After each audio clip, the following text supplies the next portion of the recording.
All right. So I'm going to have our students begin to introduce themselves. So first, Billy. Hi, everyone. I'm Billy. I'm a senior exercise science major on the pre-med track, and I'm part of the Honors College at Rutgers. And also, I completed research through the G.H. Cook Honors Program and finished my thesis. So if anyone has questions about research or the honors program or college, just let us know. Great, thank you, Billy. I just want to add that if you have any questions while the students are introducing themselves, please feel free to stop dropping them into the chat box. Okay, next we have Daniel. Hi, I'm a senior as well, studying biology at SEBS, and I'm on the pre-med track. So if you have any questions that apply to medical school, feel free to ask me. Great, thank you, Daniel. Alina? Hi, I'm Alina. My major is biotechnology of the class of 2022. And even though it's not on there, I forgot to let them know that. But my minor is also biochemistry. If anyone has any questions on that, then just let me know then. Thank you. Lily? Hi, everyone. My name's Lily. I'm also a biotech major. And I'm also part of the Douglas Residential College. So if anybody is interested, or if there's any DRC women out there interested in the opportunities in DRC and SEBS, let me know. And a fun fact is I used to have pet chickens, and I have 2 cats right now. Thank you, Lily. All right, Victoria. Hi, everyone. My name is Victoria. I'm a senior here in the Honors College as well as SEBS. And I double minor in psychology and health and society. And my fun fact was I was a competitive martial artist growing up. Nice. Thank you very much. So these are our ambassadors. I'm not sure if Blanca is on. I may have missed her. So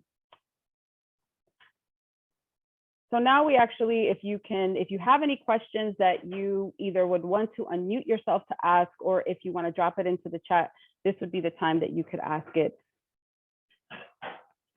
You can ask any questions having to do with either our campus, clubs, student life, dorms. Our ambassadors will be more than willing to answer any of the questions that you have.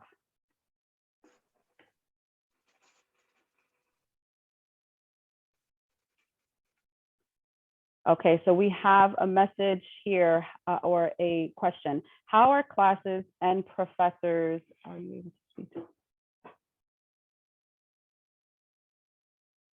How are the classes and the professors? Are you able to speak to professors or TAs and get extra help if necessary? Is it difficult? Who would like to address that? Victoria, why don't we have you address that? Sure. I was just actually about to jump in, so you caught me at the right time. I would say that depends on the class that you're taking. I would say, as a rule of thumb, most professors and TAs are really accessible. You can just send them an email or stay after class if you need to speak to them privately. In terms of getting extra help, that's super easy. I know for most of the science classes, they have like recitations that are smaller sections. And you can also have tutoring outside of class too. So anytime you need extra help, it's available. Thank you, Victoria. Would any other ambassador like to address that question?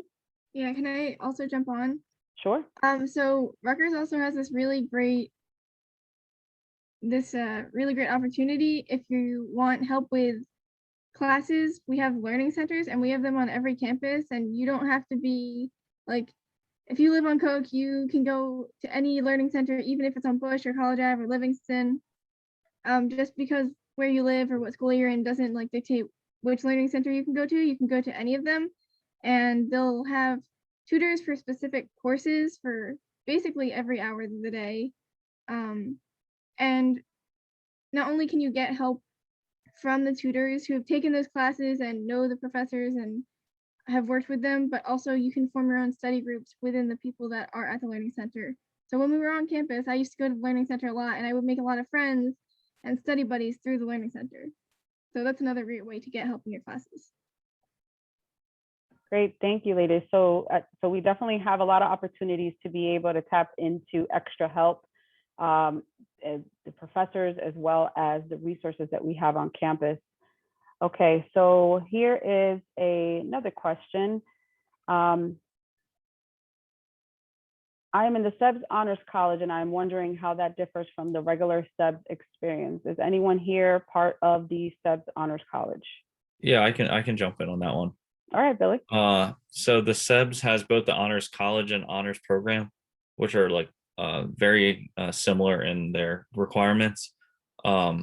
So what you're gonna have when you come into SEBS as a student, you'll have a SEBS core curriculum, which is just for your major, the basic science classes, more science-based rather compared to SAS, arts and sciences in the other schools.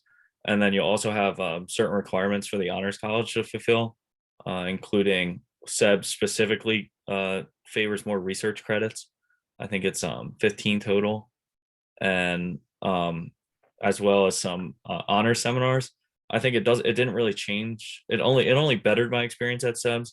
You have to complete SEBS based honor seminars, and they're less based on like coursework and like a heavy course load, and more like a experience based learning, and they're smaller seminar classes, and the teachers are teaching a small class that they're really interested in. The teachers kind of make the curriculum. So it's all either honors college or honors program students that are able to register for those courses. And SEBS offers a bunch of different within SEBS. You can find them on the website, and they change every semester. So when you're fulfilling those requirements, you have to take 2 seminars, and you can pick, and they change every semester, so they won't get old. I think I took like a landscape architecture one and a mapping course, which I never would have taken. It has nothing to do with my major, so I definitely had a lot of fun doing them. Great, Billy. So it gave you an opportunity to tap into areas that you probably wouldn't generally tap into.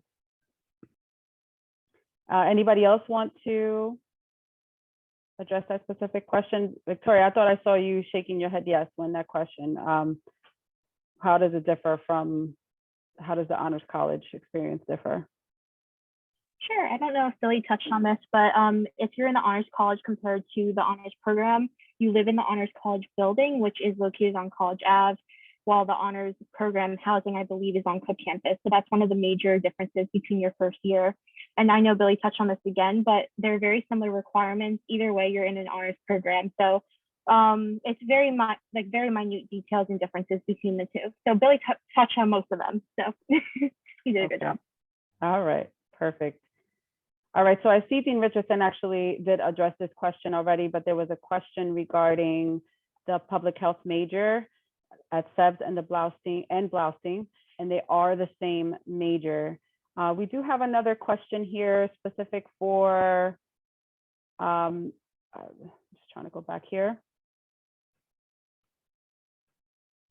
So what is the difference from a biochem major in SEBS compared to, I'm going to assume this is SAS, is the research opportunities different within the different schools? I can take that. All right, Alina.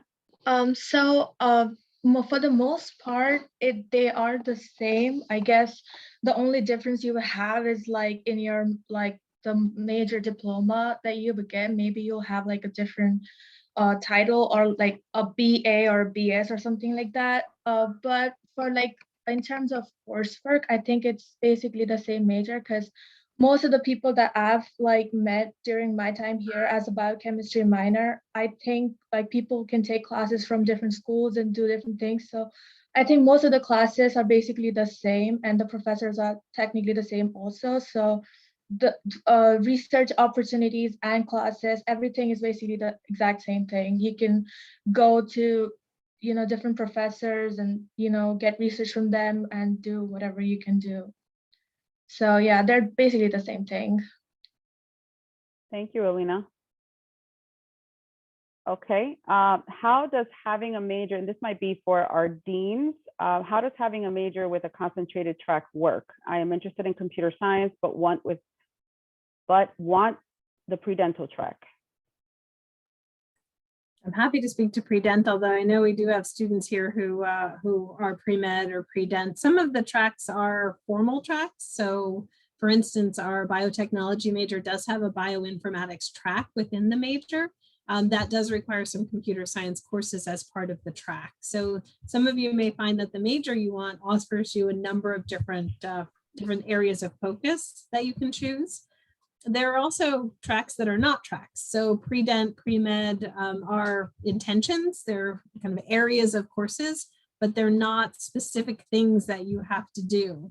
You'll want to meet with your advisor at the health professions office at Rutgers to prepare. And I can tell Victoria has tried to jump in a couple times here. I'm going to actually turn it over to you if you want to talk a little bit about your experience. Sorry, I keep jumping in, but No, happy to have you. Good. thank you. I originally was pre-med coming into Rutgers. So I think sometimes people get confused. Rutgers doesn't have a pre-med or pre-dent like official track. It just kind of helps explain to other students and to other faculty what your intentions are post-graduation. So I don't know if anybody has a question about this lingering in your head, but you can actually major in anything that you want. Even if you intend to apply to med school, you just have to meet the certain requirements of classes. So for example, that's Gen Chem 1 and 2, Gen Bio 1 and 2, et cetera, et cetera. So there is no official pre-med track here, just the bottom line. Yeah, as long as you take those classes, you can really major in history or whatever you want, comp sci too. Can I just add on to that a little bit? Sure.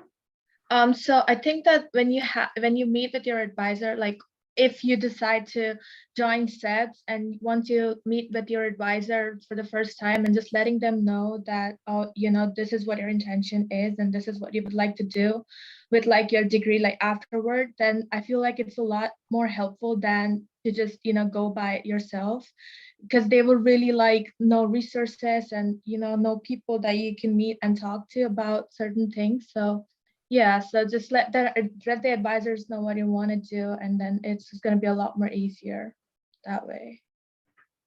Thank you. Thank you very much. All right. So another question here is, what do the research opportunities look like for the environmental science major? Would anybody like to address that? I'll jump. maybe- I can jump in. Thanks, Billy. Yep. Yeah. So I completed my George H. Cook honors thesis, which is a research program in your junior and senior year within SEBS. It's only offered within SEBS. And there's a couple paths to get involved with research. One would be a RESTE, which is only available to students that have never done research before. And you can only apply if you've never been part of it. And so it's most first year students get emailed a ton their freshman year to apply. And it's like a simple application process where professors post openings for undergraduate students to research in their labs. And you pick the projects that you like the best. You pick your top 3 and send in a short application, and then find out which one you got chosen for. And you can choose which lab you want to enter. And no one knows what like research even entails. And there's so many different styles of research. So it's definitely a nice resource to go into. And they fund a ton of research projects and have a huge funding source for all the professors in their labs. Another option is to just either meet a professor that teaches one of your classes, or just look online at current research projects at Rutgers and find one you're interested in. And you could email the professor or go talk to them after class. And this is actually what I did, and ask them if you can come in and help research in their lab. So I've been in a lab for 3 years now. Just from sending a simple email, telling him a little bit about myself, and he said, come on in. And I did a semester just helping out for no credits. And then eventually I got it to count for credits and fulfill some of my honors requirements too. And doing that, I had already had a professor ready to advise a project for me going into senior year. So I think those are like the 2 most common paths. And it's super easy to get involved and just send a simple email. And it doesn't hurt. And the professors are looking for undergraduate students to help out just as much. And I think SEBS specifically has a lot more research than the other schools, just because it requires that experience-based learning requirement. So you are like pushed out to get that credit, and you get credit for the research you're doing. I hope that covers it. Yes, thank you very much, Billy. Did anybody want to add to that? Okay, so I see that our students and deans are answering some questions, so I'm trying to filter through the ones in chat that have not been answered yet. I don't believe, I think we established that none of our ambassadors are transfers, but there is a question regarding, are there any specific events on campus for transfer students?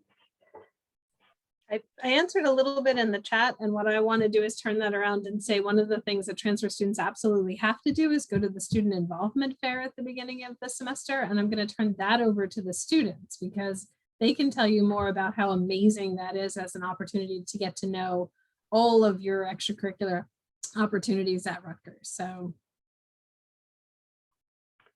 would anybody like to take that? Student involvement fair? I could jump in. Sure. It's been a bummer that we haven't had the involvement fair this past year, but it's at the beginning of each semester and it usually takes up all of College Ave. So that's probably about a mile, or it feels like a mile, especially because it's hot that usually on those days. But there's about like maybe 500, 600 clubs, intramural sports, club sports, like anything that you can possibly do outside of class at Rutgers. They have a table and they have students there like willing to talk to you and recruit you and sign you up for like info sessions. So anything that deals with transfer students or beyond that, I would say definitely go to the involvement fair. It's really fun. You get a bunch of free stuff. That's why I always show up. So it's really fun. Would anybody else like to share their experience with the involvement fair? Okay, so I see, how do programs in nutritional sciences look like that could help achieve the goal of becoming a registered dietitian? I can jump in there. Sure. I don't think any of our students are nutrition majors. So the dietetics program is one of the options underneath the nutritional sciences program. 4-year program of study is laid out so that students get their general sciences done in their first couple of years, while they are then starting into professional development coursework like our quantity food production, which students typically will do 2nd year, sometimes 3rd year, but that's a placement where you're out in the field and you're seeing how dietetics is done. The program will culminate in basically having all requirements that you need to apply for your RD internship. And that is a competitive process. So students do want to make sure that they're keeping up their grades, but the department is well laid out to have you complete everything you need for your registered dietitian internship application process, and that will follow your Bachelor of Science graduation. So you'll be applying as a senior for those opportunities coming out of Rutgers. Thank you, Dean Richardson. So, okay, so I'm actually just going to ask some general questions to the students regarding just student life and living on campus, since we are heading back to campus in fall 2021. So one question that I know we get from a lot of our first year students is, do you get to choose your roommate? So for those of you who's actually dormed, and can you share a little bit of your experience in what do dorms look like, and can you choose your roommate?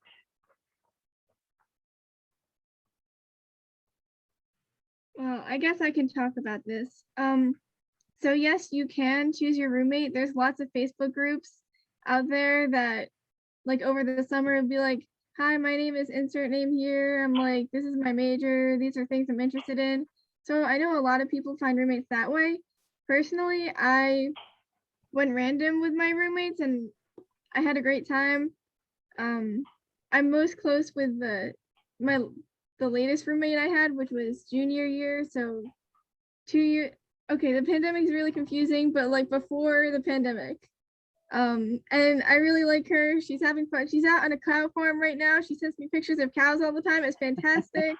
It's great. But yeah, so if you want to go random, you can go random. I have never had a bad experience for the most part. Or you can choose your own roommate. And again, if you have a Facebook, I know maybe Facebook is outdated now. I don't know, but go get a Facebook and find roommates. That's great. That's a great option. Yeah, I still use Facebook, Lily, so we're good. Alina, go ahead. I'm sorry. No, that's okay. Going off of what Lily said, also just if you have a roommate in mind, then just make sure that when you're applying to housing, you have to like each request each other so that you get the same roommate, because they don't want someone to just, go and be roommates with someone who doesn't want to be roommates with them, if that makes sense. But apart from that, I feel like apart from like roommates, I feel like everyone on the floor usually becomes like really close-knit family after like at least the first year, because everyone's new. And usually when you're a first year student, you're usually with people who are first year students. So I feel like it just becomes like a really good way to make friends, because everyone's new, everyone's trying to fit in. And most of my friends that I have here at Rutgers are from that first year students we were all on the same floor, and I think Lily's also one of them.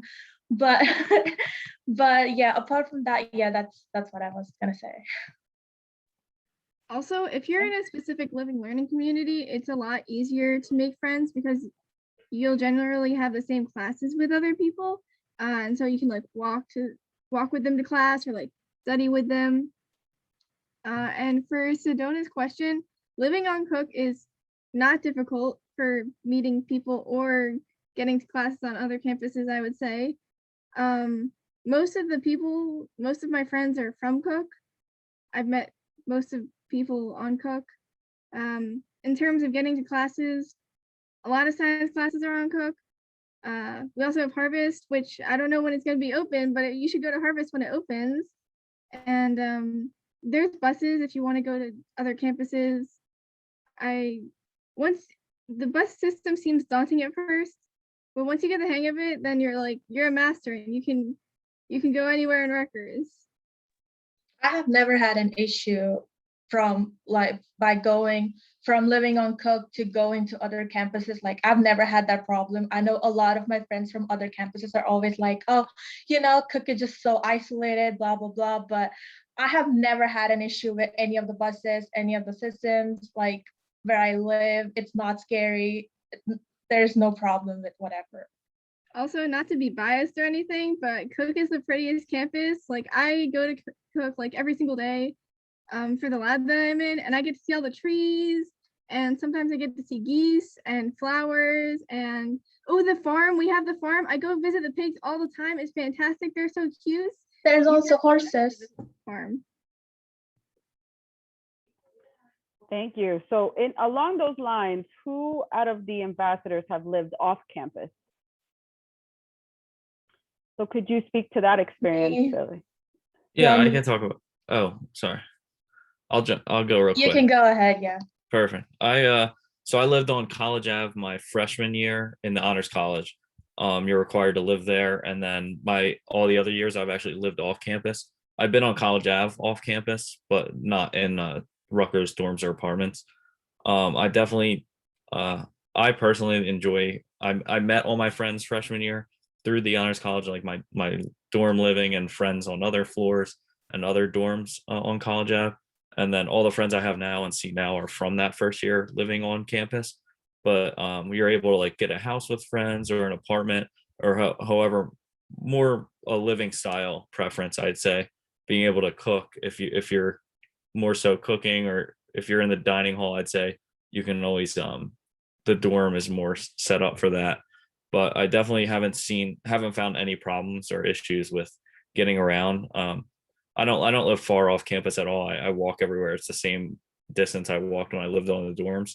I definitely enjoy going and coming off the busier College Ave scene and going to my classes and doing my coursework and studying all on Cook. I think it's a good like escape, and I'm more than grateful that my classes and my major is based in Cook. Specifically to get away and be able to have kind of a social aspect on College Ave and that college town feel, but more so like a laid back small college rural area to go study and kind of relax and go to my classes. Yeah, so I think if that answers everything about the dorming. Yes, I think you guys covered it pretty well. I do have a question regarding the DRC. So how do we join DRC, and are we in it for the 4 years, or do we have to reapply every year to be in it? Actually, Lily, I see that you already addressed that. So, okay. All right. So you answered Kathuna's question. All right. So one of the other questions I have for all of the ambassadors is, what was the biggest adjustment that you experienced as an incoming freshman?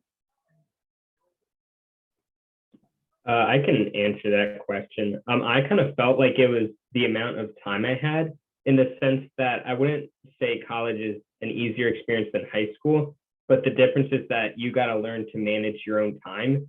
So for example, you might feel initially, because no one's forcing you to go to classes, you might feel, and it's not as many, you won't be in classes as much as you did in high school. So I feel like initially, like you might feel like, oh, there's nothing, I have so much time, there's nothing to do. But you really got to understand that at the end of the semester, the final covers everything. And that's going to be like 20 to 50% of your grade. So I think the biggest transition is that you have to be a good planner. So if you don't have like a calendar or Google Calendar already, I would highly advise you to start getting one of those and getting organized, because for me, that was the biggest transition. Thank you, Daniel. Anybody else like to answer what was the biggest adjustment that you had as an incoming freshman? I think for me also it was time management, because my freshman year classes were a little weird. I had a class, like for example, I had a class at like 8:15 in the morning, and then I had a class the same day at like 7:30 in the evening. So I would be really tempted to not go to that like last class of the day, because that was the only class that I had to go to.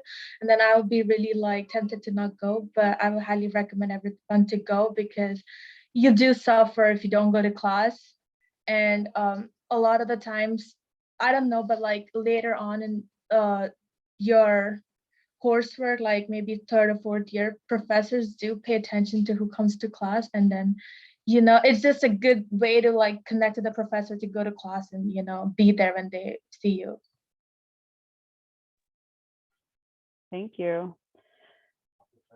So Dean Richardson, I'm actually going to pose a question to you, which based on a lot of the questions that we get on our live chat and on phones, as to how first year schedules are prepared. Okay. So all first year students will go through the process of completing their placement tests in math and English, unless you are waived out. And once you have those scores, we're coming down into a time frame where you will be getting an invitation to what is called the Academic Planning and Advising Canvas course. So you will go through and you'll complete your online modules for your Canvas course, be invited for your Academic Planning and Advising Day. It will be an assigned day, so we do want you to come on the day you are assigned. And then through that process of meeting with advisors and talking about your major, you're going to pick your classes. We will input them into the system. The computer will generate a schedule. It won't happen fast, mind you. It does take us the whole summer to get through everything, but we'll take into account any advanced placement, international baccalaureate, Cambridge exams, any transfer coursework that has been submitted. Make sure to send your official documents to the university so that we can process them.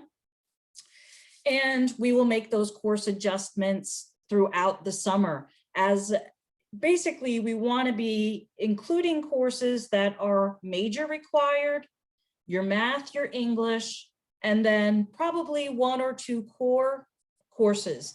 Those are your general education classes. In addition, you will be able to choose a seminar, either a Burn seminar or a first year interest group seminar, which are very small freshman level classes.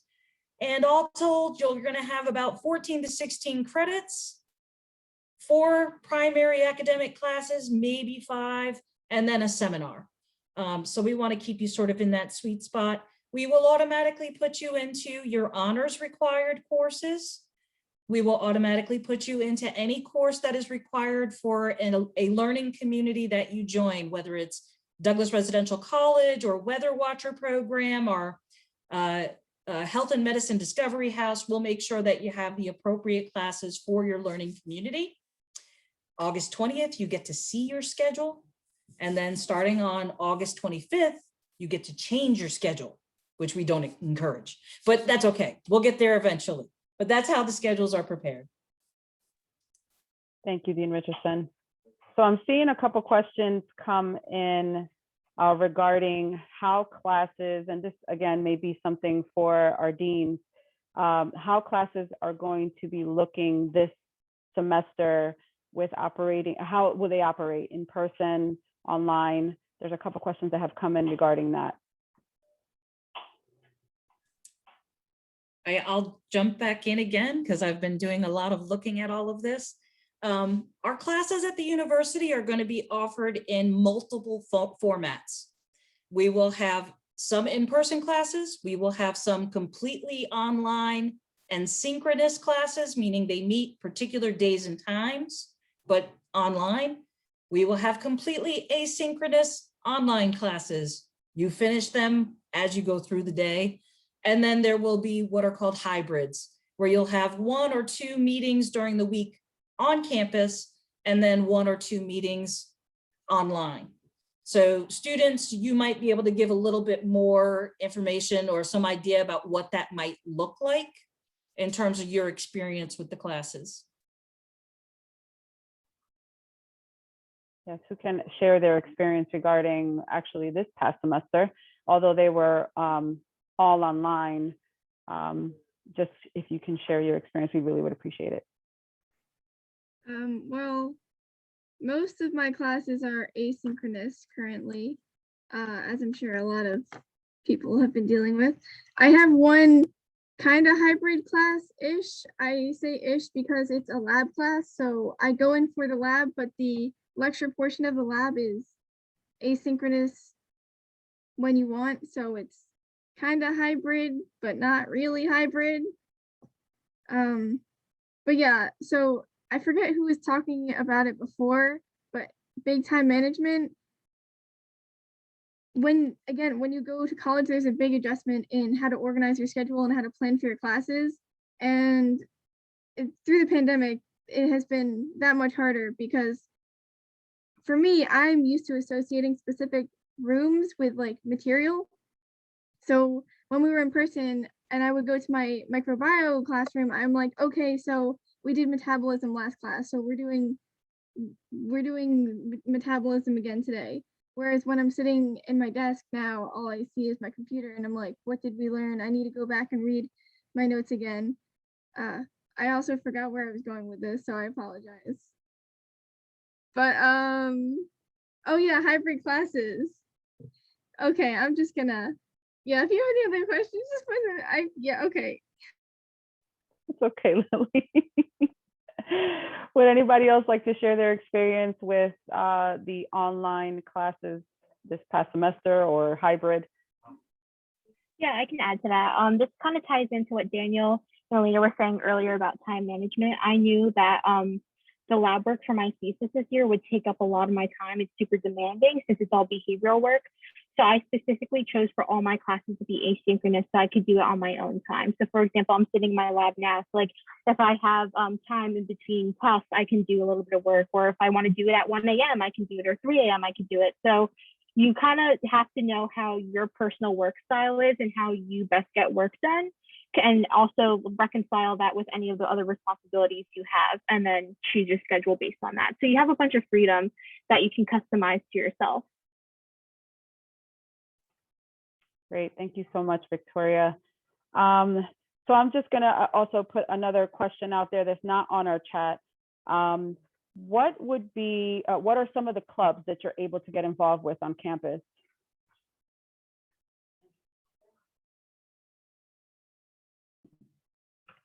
Really whatever club you can think of. There's so many clubs at Rutgers, I feel like you could probably divide them into like certain types of clubs. So there's like academic clubs, like for example, if you're a biology major, there's a biology club. If you're into sports or any sort of fitness, there's a club for that. There are like kind of like activity clubs that go on outdoor trips or go on certain adventures like that. There's really just a ton of clubs. I can't even think of any. As we said earlier, during the club fair at the beginning of the semester, like literally all of College Avenue is just covered with like tents and people trying to like give out free food or try to encourage you to join their club. So there's really just a ton of options to join. Yes, and actually Lily shared a link on our chat where you can take a look at all the different clubs that we have available on campus. Would anybody else like to share a specific club that you're a part of?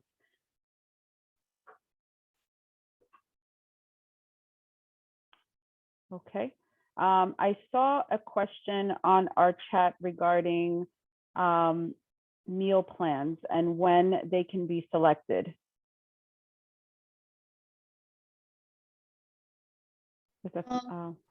I'm sorry. I'm not sure when you can select your meal plan, but I know that after the semester starts, you have a certain number of days to reduce or whatever, like to change your meal plan. If you want a lesser number of meals or a more number of meals, you can do that within the required day, and you will probably get an email about it once the semester starts. I'm not sure if I'm right on that, but just correct me if I'm wrong. Do any do our deans? Maybe not. I believe that the meal plan selection is done once you apply for housing. Like, so you go through and you do your housing application process, because different meal plans are available depending on what type of housing you're living in. So if you're a transfer student and you're applying for on-campus housing, if you're in an apartment, you have access to an apartment meal plan, or you can have no meal plan. If you're a first-year student living in a dorm, you have certain meal plans available to you. So it does vary some. There's even commuter meal plans. So students will go through and they'll file their housing applications. And once they've done that part of the process, then they will apply for the meal plan. Thank you, Dean Richardson. Can I jump in while you're thinking, just because there's some questions for transfer students, and I know we have some transfer students, and I did want to mention transfers do have a different process than first-year students. Transfer students come into us, they attend a STAR day over the summer.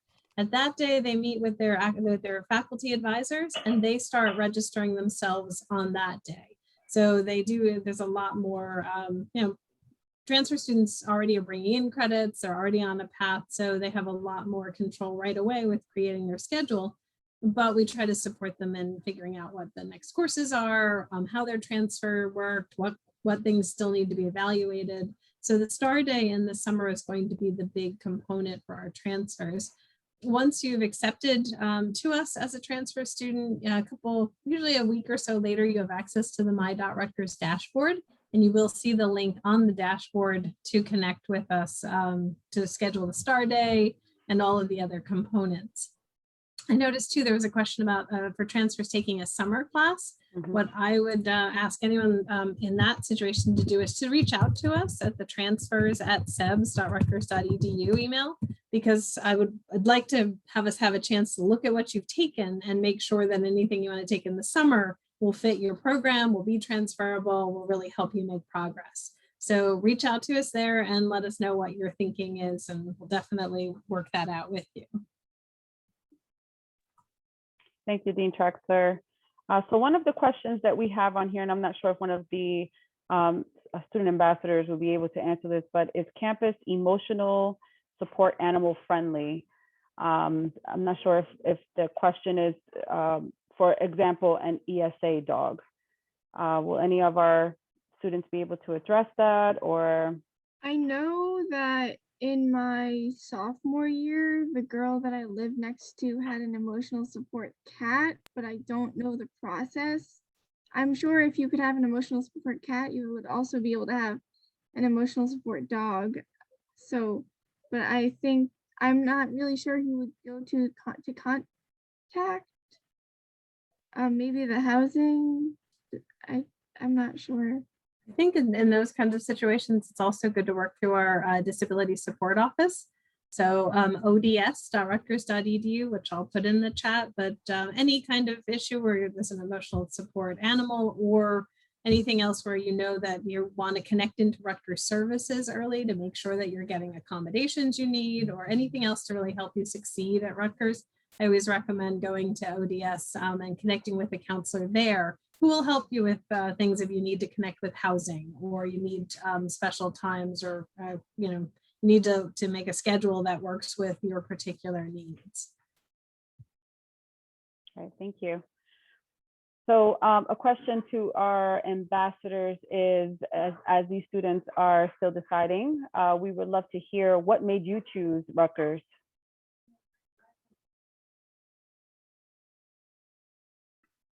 I can start. I think SEBS specifically sold Rutgers to me.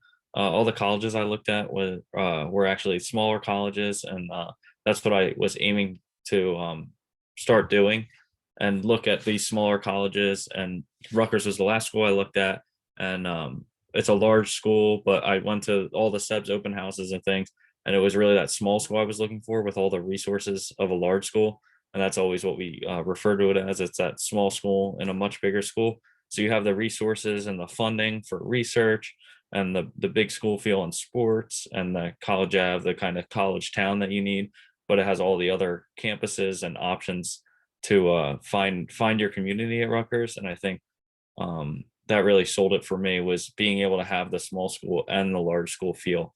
And eventually going into your sophomore, junior, senior years, you have that small friend group that you would at any college, regardless how big Rutgers is, just finding your group and joining clubs and sports and who you're housing with. And I think that's definitely something to look at and think of SEBS as. Thank you, Billy. Would anybody else like to share what made you choose the School of Environmental and Biological Sciences?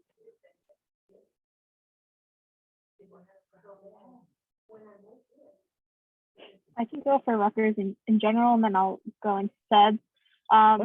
Diversity is a huge part of why I make a decision of anywhere that I go. And Rutgers, I know, is voted one of the most diverse schools in the nation. So if you are looking for somewhere where, maybe not everybody looks like you, or you really want to get to know everybody else's culture, Rutgers is the way to go. For SEBS specifically, like Billy said, it is a smaller school and a larger school. So, at Rutgers, it's easy to feel like a number. It's easy to feel like you get lost in the hustle and bustle of thousands of other kids that are just like you. But SEBS really is personalized. And since it's so small, you can really get that individualized attention in that relationship with any of the faculty and the staff. Thank you, Victoria. Would anybody else like to share? I would say it's just the amount of variety you can get at Rutgers. And then in terms for SEBS, I would say it's definitely like the small school feel. So kind of to elaborate on that, I feel like there's a lot of opportunities at Rutgers, not only to join clubs, but also just to go to like almost a different environment. Like, for example, like we've mentioned, if you want to go somewhere more urban one year, but then you decide maybe you want to go somewhere a little more quiet, you don't even need to transfer to another school or another university. All you need to do is fill out a simple housing application. So I would say there's a lot of opportunities to kind of like find yourself without having to go through a huge major headache of transferring or going through a different program. Thank you, Daniel. So a question is, what is the main differences between SEBS and SAS? This is a pretty broad question, I think. Obviously, the majors are different, but I see that Lily answered some of the question. I don't know if the deans wanted to add anything to that.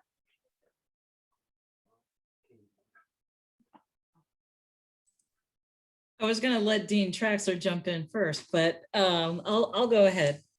So there are a lot of differences between SEBS and SAS. I mean, the thing that you have to remember is we're all one Rutgers. And so whether you go to SEBS or you go to SAS, you're going to get a high quality education no matter what. But our size of our schools are very different. So we have a freshman class of about 700. SAS will have a freshman class of about 4,000. The majors offered in the two schools, with a few exceptions, are generally going to be different between the two schools.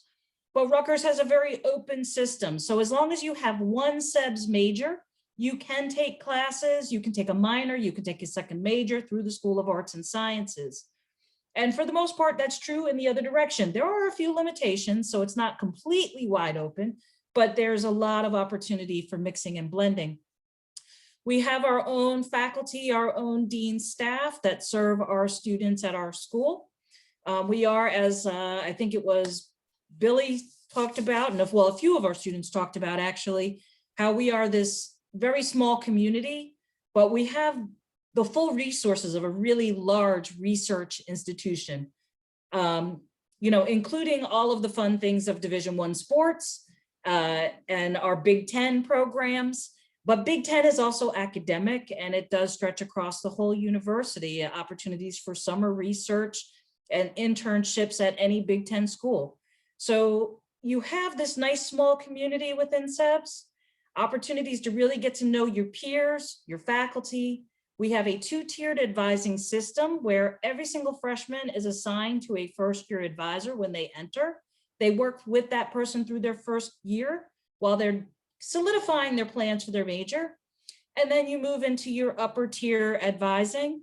A lot of times for our students, that's going to be the same faculty member for all 4 years. It really depends on what field you're in. So for our entomologist in the room, you're going to have Dr. Chloe Hawkins, and probably you're going to have Dr. Chloe Hawkins for all 4 years that you work here, and she's amazing. You know, so each field will differ a little bit, but great opportunities, great programs at Rutgers University. I've made my home at SEBS. Our students probably can tell you more.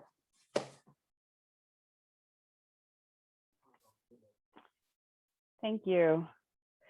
So in the interest of time, we are getting close to the end of our live session. We tried our best to answer most questions. I see that the students and the deans have been at work answering as many questions on the chat. If you have any additional questions after this live session, you can feel free to, I'm actually going to share my screen again. We want you to stay connected. So you can actually send us emails on,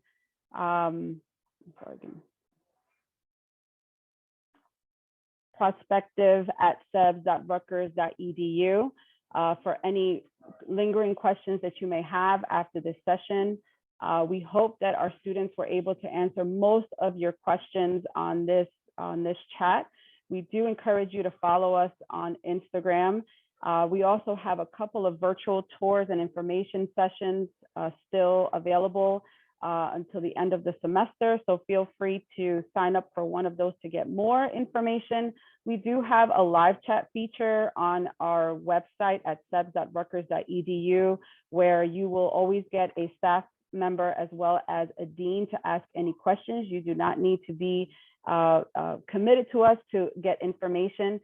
And we also have someone always available on the phone at 848-932-3000. You will always get a live person to be able to answer, again, any questions that you may have. I want to thank the deans, Dean Richardson and Dean Traxler, for joining us, and all of our ambassadors, and for all of the great input and perspective that you have given. We really, really appreciate you. And I know a few of you are graduating this semester, and we are so sorry to see you go, but we are so excited that you'll be moving on to your next chapter. And so we thank you all for attending this event. Again, we hope that you were able to get your questions answered. We do have another session, another live session coming up with our deans and students on the 29th. And we can actually, Julie, just remind me at the top of my head, the time frame. Oh, on the 29th, it's 3 o'clock. And on, and 3 to 4 p.m. Mm-hmm. And we do have a pre-health health professions program. So that's this coming Monday, the 26th in the evenings. So hopefully those of you who may still have questions about pre-health programs and opportunities may join us for that one as well. Yes. So again, the 26th is for pre-health, and then also the 29th is something similar to this. We'll have a couple more of our deans available and our students to, again, answer any questions that you may still have. The link to register for those live sessions are also at sebs.rutgers.edu. You will see them on our admissions page on the right side. And if you have any questions that you may want to still drop into the chat, please feel free to do so. We can follow up with you, or you can follow up with us at perspective at sebs.rutgers.edu. Thank you very much for joining us. We hope that you have a great night, and we hope that we will see you here in fall 2021. Hope that everybody has a wonderful night. Thank you for all of the questions.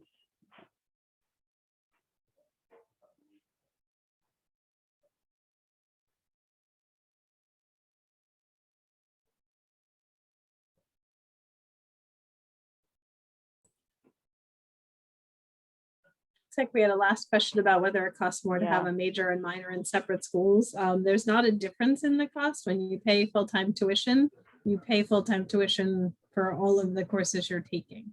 So there's no price differential if you're taking a major and multiple minors across New Brunswick.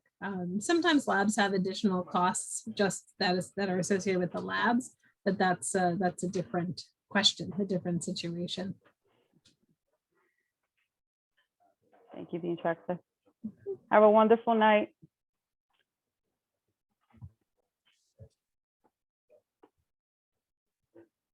Lucas, did you have any more questions?